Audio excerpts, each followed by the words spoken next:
feel like now I'm like doing a bit, but I'm not. Tyler, we're here with Ward, and it's Van Haute, right? Haute. Oh, I'm sorry. We're here with Ward Van Haute, who is the owner of Bethlehem House Gallery. I love that name, by the way. That's my favorite name. Yeah, I got it for my birthday. It fits. Well, I think it fits the beard. Like you. Yeah. You know, like if you're gonna have that kind of name, then it would work with the beard. There's a certain gravitas to the name and gravitas to the beard. So. Yeah, I can picture you swirling fine wine and making big decisions with that name. More whiskey tasting, but yeah. Okay, even better, even better. What's your whiskey? It's funny. I like the Irish and the Scotches. So Jameson, Black Barrel's my sort of go-to, and then I like Glenfiddich 12 and Oban and all sorts of wonderful. You like Belvini? Oh yeah. Yeah. Oh yeah. Belvini, that's my stuff. Yeah, it's good stuff. So George, whiskey is a thing. You know how you drink White Claws, right? Yeah. Well, I only drink. People drink. I like my whiskey a little peaty, so I like Lefroy. Is my favorite. Oh, Lefroy's fantastic, and then the Lagavulin. I always get it wrong, but Lagavulin is fantastic. And they're the same distillery. Yeah, it's good. See, I know what I'm talking about. Just trying not to upset. So, speaking of fancy stuff, Bethlehem House Gallery. For people who aren't familiar, can you kind of give us an idea of what it is, and maybe what has kind of been going on, what challenges you've had besides working with Kate over the past 2 months? A blessing and a curse. So I'll let you kind of take it here for a little bit. Yeah. So Bethlehem House Gallery is a contemporary art gallery on Main Street in downtown Bethlehem. And we specialize in regional and local artists, both emerging and established. And we have sort of a unique approach to exhibiting the art. I had 15, 20 years of experience in props and set decorating in both theater and television and film. So what we do is we stage the space like a house. So when you come and visit our gallery, you'll see the art displayed in an interior designed home setting that sort of mimics what it might look like in your home. And sort of a radical idea when we started, but it's been extremely well received. We've been at this for 5 years. We've had, I forget the numbers, but over 20 shows, over 150 artists exhibited, over 2,000 pieces of art placed in new homes. And so that's, in a nutshell, that's what we are. Really, you have to come see it to fully grasp what it is we do. And we do 4 shows a year typically, and we completely change, redecorate, redesign the space from floor to ceiling 4 times a year. New art, new paint, new furniture. It's a completely new experience quarterly. And we did joke about Kate, and me and George actually stopped by to talk to Kate. What was it? Maybe 3 months ago? I don't know. We were doing a video, and the cool thing about it is, Kate, you guys are there, and sometimes when you go to like an art museum or an art space, it's a little stuffy, and like the people touring it are more. It's more like not condescending. You know what I'm trying to say, right? But I always feel like I'm not smart enough, right? I don't know enough, and why are you here? That's not the vibe that is given over at the Bethlehem Art Gallery. Yeah, we strive to be very welcoming and make people feel at home. It's all part of our our brand is that this is home. And when you are invited into our home, you are greeted like a guest in anybody's household. So and we have a wonderful staff. Kate sort of runs the day-to-day operations here with managing the staff and customer service, and then I handle the majority of the design and artist reach out and hunting for the artists, curating the shows, designing the shows, and Kate, Mike, and Rachel all they're the faces that you'll greet any given day when you come into the gallery, and then I pop in, of course, regularly to keep things. This is in whiskey. order to keep Kate in order. He comes in, he's like, "What's going on in here?" Well, how important is it to have artists be the face of the art gallery, right? Like you yourself, you're an artist. You have tons of experience, set design. You know, Kate, obviously, as we know, is a very eccentric artist herself. How important is that for you to have people that work with you also showing off art that have an artist background? Yeah, I mean, it's wonderful. Kate, we're all visual artists that work here. So I have my background in theater, television, set design, and aesthetics. Kate's a photographer, a performer, a radio personality. Kate's basically everything. She's got her hand in almost any art form. Mike is a painter. Rachel is a painter, visual artist, floral designer. It's that kind of creative energy is extremely important in a creative field. I mean, we are a retail gallery, you know, right. We are for profit. We're not selling the art, then we're not keeping our doors right. open. But having that understanding and that having creative types and artists working with us helps work with the artists that we're exhibiting, and just a greater understanding of why art and aesthetics are so important in our day-to-day lives. So, and then to answer George's question from a little bit ago about what challenges we're facing, I mean, of course,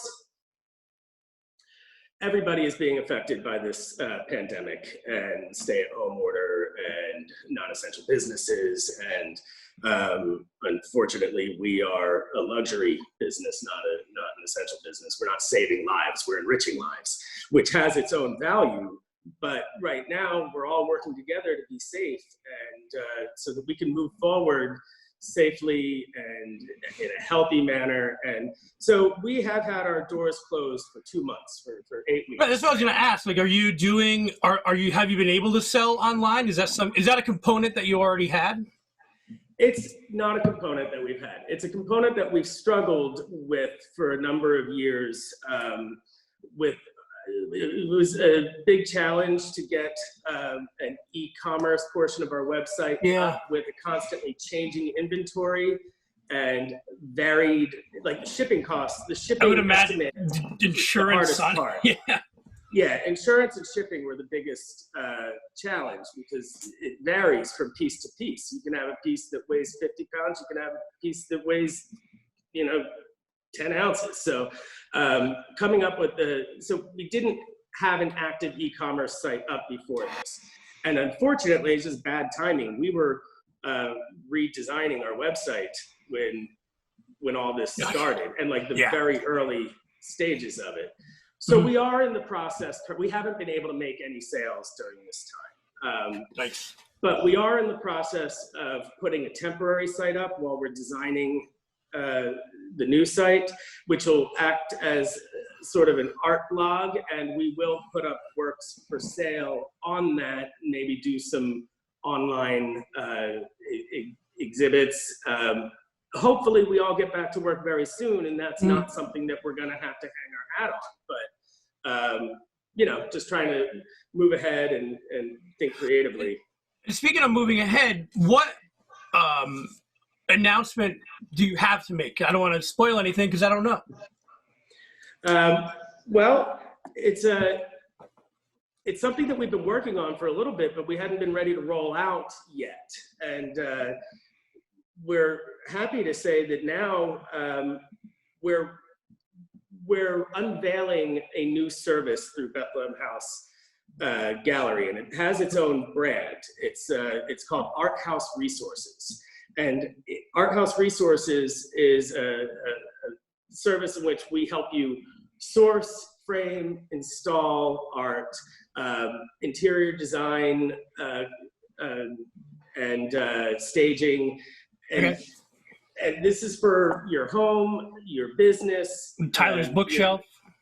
What's it? Yes.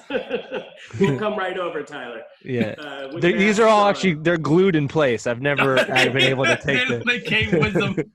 Yeah. So Art House Resources is something we've been working on for a little while. We did a couple test runs with some clients, but now we have a new website www.arthouseresources.com. And it's something that hopefully, as we all get back to work in the next month or so, nobody really knows, but the next month or so, hopefully we all get back to work. And maybe it's a good time to freshen up the office for those employees that have been home for a little while. Because maybe being at home looking at the same art and design for several months, it's time to change a couple things. And our staff will come in, help you find the right work, either original art or open edition prints, and we'll help you redesign the space, do all the installation, and we have a team of creative experts here. So it's something that we hope to be able to enrich people's lives moving into, our new normal, back to normal. And as sort of a thank you to our community at large, and whoever wants to take advantage of this service, we'll donate 10% of our revenue from our first 3 customers to a small business relief fund. There'll be more details to follow about that. Sure. Yeah. And that makes sense, because Tyler was saying in the beginning about walking in to Bethlehem House Gallery. What I like about it is that it gives you the chance to see the art in what would be a setting. You can envision your house a lot easier in the Bethlehem House Gallery than you could if I was in a museum or a different type of gallery just looking at it on the wall. Like seeing it positioned against a bed or, that sort of way. I think it gives it more of a chance for me to be interested in buying it, I think. Because it's not this abstract thing on a wall or a shelf. It's in the mix of an actual living space. So yeah, it makes it a little more approachable to, I think, your average man on the street or woman. I forget who we were talking to, George. This is a podcast we did a long time ago. It was an art. I forget what it was. A place where you would go do art. Okay. Studio? No. What are they? Which I forget the name of it. It's a local. Was it the one in Hellertown? Oh, the Banana Factory? No. It's the I Hate 22 people. Okay. Yeah, I know who you're talking about. Sticker people. Anyway, it came up about art, and I saw a quote where people typically when they put art in their homes or their offices, they go to like Pier 1 or whatever. They get this stock Bed Bath and Beyond, and the best thing the post was, instead of doing that, go to see art that that speaks to you, right, and make it more of like a personal thing, because how many people have a live, laugh, love sign? Absolutely. Right, like you don't need this. You don't need to be another person with the same painting that a million other people have. You could go to the Bethlehem Art Gallery and you could Bethlehem House Gallery and get an original piece, right? I botched that. I was trying to say a good thing and I botched it all. That's all right. No, it was great. It was great. You did great, Tyler. And it's the art establishment. The art establishment. That's right. I want to give them yes. And they're wonderful. They're a really great addition to our community. I think they opened a year after we did. So it was like 5-6 years ago. It was a really exciting time for art in the Lehigh Valley with new art businesses opening up, and we're really happy to be part of that. Mm-hmm. There's a sort of a saying among artists, like the painting doesn't have to match the sofa, Yeah. So really, when you're selecting art, you should try to find something that speaks to you, something that you have a personal connection to, and that comes in a number of different ways. Each artist is trying to say something in a piece they're making, and it'll speak to different people in different ways. So try to find something that will enrich your life on a daily basis, not just match the color of the decor. Now, it's good to tie everything together, and that's one of the things we do well, is we make it look good in a setting. And it has a story, like people come to your house, you say, oh my God, well, I've never seen this before. And you say, well, this is the story behind it. Nobody's ever done that with a live, laugh, love sign, ever. Yeah. Right? Nobody's ever, what's the Marshalls. It was great. I saw this, it was on sale. Matt Blum had some of his art there. Yeah. I forget the style. I think it was daguerreotype. I murdered that. He does all those sorts of old photographic printing processes, but these were ambrotypes, which are they're printed on glass. So and it's chemical. Yeah. And my point is, like, so when you're walking through too, you know, it's not faceless thing. In every room, if I remember correctly, you have every artist and their kind of bio. So you're telling them who's in that room. Yeah, who? The artist. Yeah, we're telling their story, and we're trying to tell a story with their art. Yeah. To go back to what you were saying about sort of the intimidating aspect of museums and white wall galleries. 6-7 years ago, when my wife and I were, Becca is my wife, when she and I were talking about opening this gallery, which was, I mean, it was a big change for us. I had never worked in visual fine arts. I had been in entertainment for a long time. I had been making art at the time, but we had decided to make a leap and create this gallery. And when we were talking about it, Becca and I would have, you know, like our nightcap after we put the kids to bed. We had little kids then, like 4 babies at the time. That's a lot. It's a lot of babies. I have we're under 5. I know people with 1 baby, and it doesn't seem easy. 4. Actually, nobody believes me, but 4 is easier than 1. Interesting. Yeah, and it's easier than 1 because they have each other to distract one another and play with. It's much easier to ignore 4 babies than it is to ignore. And also, the older they get, the more self-sufficient they get. Yeah. But Becca and I would sit and you know, dream and plan and you know, create our like brainstorm clouds and everything. One of the things she said, and Becca's not an artist. She was an early educator before having those 4 babies. But one of the things she said was that exactly what you guys are saying. She felt intimidated going to these white wall museums and galleries. And she said there were times that she just felt like, you know, I don't get it. Like there's a beauty to it, but I don't get what I'm looking at or why I'm looking at it, or how I'm supposed to be looking at it.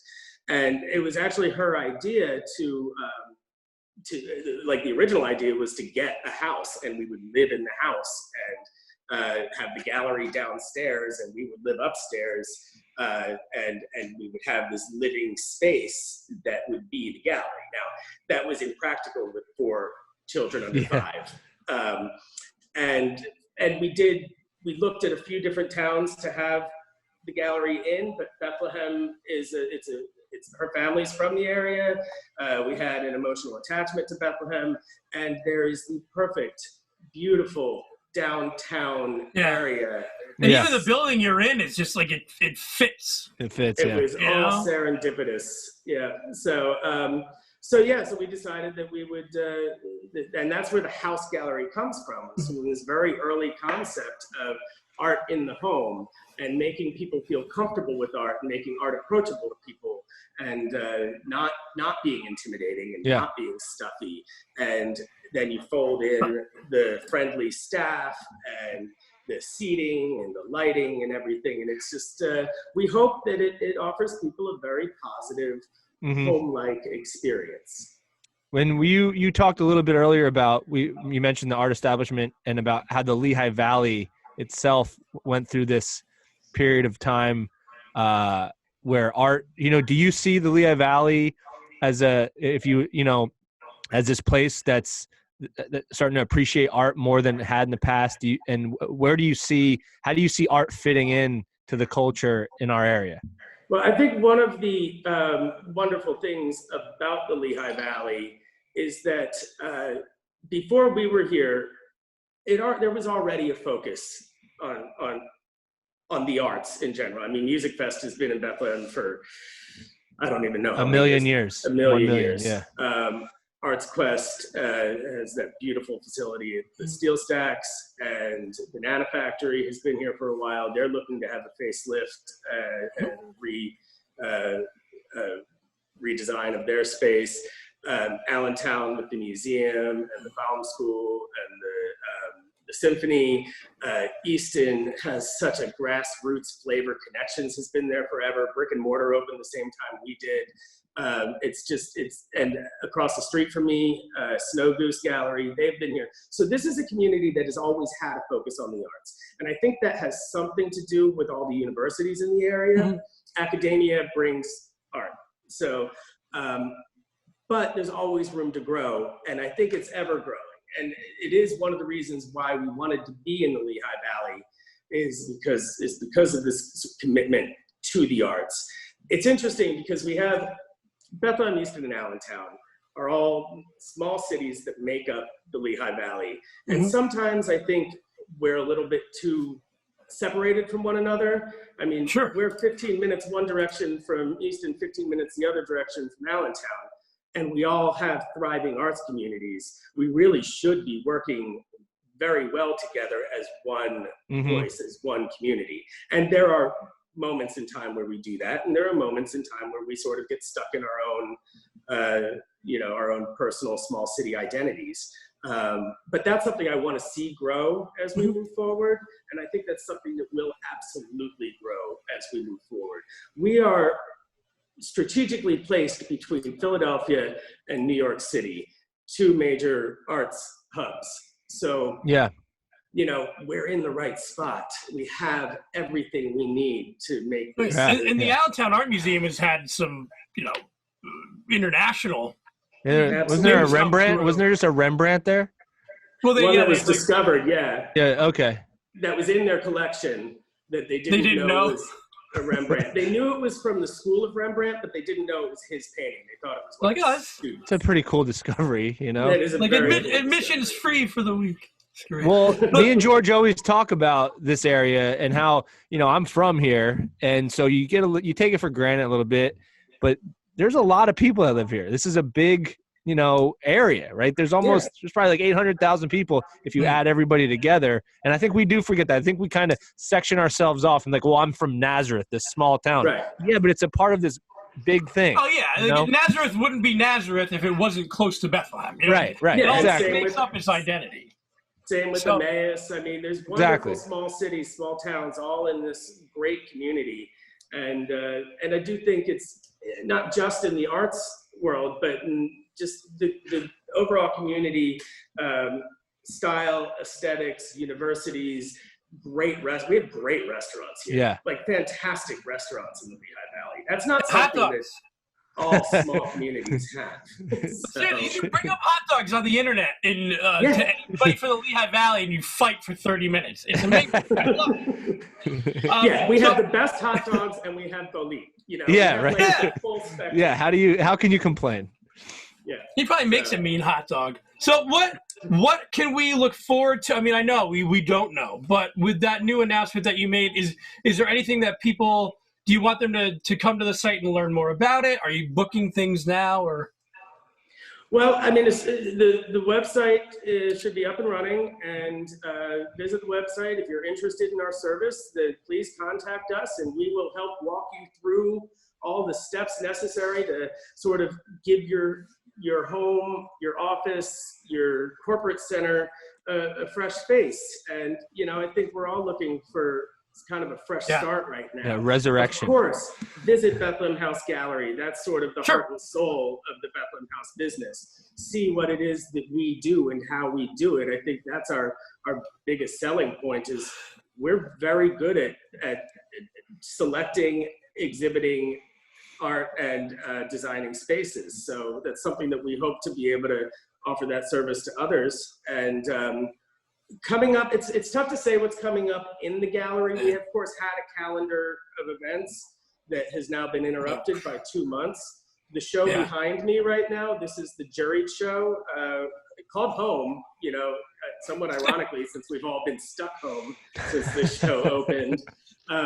But this juried show was supposed to close in the middle of April. It's still up. When we reopen, it will remain up for a couple weeks. We were supposed to have a glass show following it, and then our summer show, which happens during Music Fest. I still have to determine what order the coming shows are. are going to fall into, and we'll probably have to compress our calendar for the rest of the year because we have a holiday show that's always a huge event turnout. Right. It's the Christmas city, so we do pretty well around that time. So I have to figure a couple things out. When we were 2 weeks into this and we thought we were all going back to work next week, I had a very clearly defined plan. Right. And I'm redefining that plan right now. And we'll keep everybody up to date. People should follow us on social media, on Facebook and Instagram, and keep people updated. We've also been asking people who aren't, whether or not you're creative or were creative before this, we're asking people to share what they're making with us on social media, and then we'll do a post. We try to do a few posts every week of what artists are making. Like for instance, my dad, he's a fly fisherman. He doesn't consider himself an artist, but he ties flies. So he sent me an image of some of the flies that he tied, and I posted that. And a guy was making tables, so we posted that. So whatever you're making, we want people to stay creative. We want that energy to continue so that when we get back to work, we still have that vibrancy and that energy. That's something that I learned. I did a painting. I'm bad at it too. But it was fun. So you don't have to be there you go. Yeah, that's Dahlia painting. That's Dahlia's painting. That's not hers is better than mine. Mine was George. Do you have the image of mine? No, I don't want to find it either. It was bad. But it was fun. So you don't have to be. You don't have to be the next thing. You could just paint or watching draw, my daughter. Right. We get her canvases. They're not that. They're cheap, and she paints them. We put them on the wall. People walk in. They're like, who drew that, or who painted that? So we've been having a lot of fun. We'll definitely share some. Oh, please do. Yeah. I have, my kids have been, they paint pretty regularly. They all have different interests in what they paint and different skill levels, but they've been piling up the canvases, the drawings. And I just spent the weekend hanging all of their artwork in the hallway upstairs as the kid gallery. That's all we do. It's just all the way up the steps because it's great, and it's fun to see how she gets better and better. Because a couple months ago it wasn't that good, and now she's drawing from cartoon characters she sees, and you know what it is. It's amazing. Yeah. I know what she's drawing. Cool. Making art is just as enriching as viewing art and experiencing art. It doesn't matter what skill level you're at. It's therapy. It's good for the soul. So make something. Keep creating. Hey, on that note, I think we can go out and paint, create. But no, we're looking forward. We'll leave all the links. We're looking forward to you guys reopening and excited for your new business. What's the website again? arthouseresources.com. That is correct. Yep. And follow us on Facebook and social media. And thank you guys for all that you're doing to keep people entertained. Just trying to stay sane. Keep the community running. So yep. This is our art. This is our art. This is as far as I go. Hey man, art and entertainment. Morg, thank you. Have a great day. Thank you. All right, be well, guys. See ya.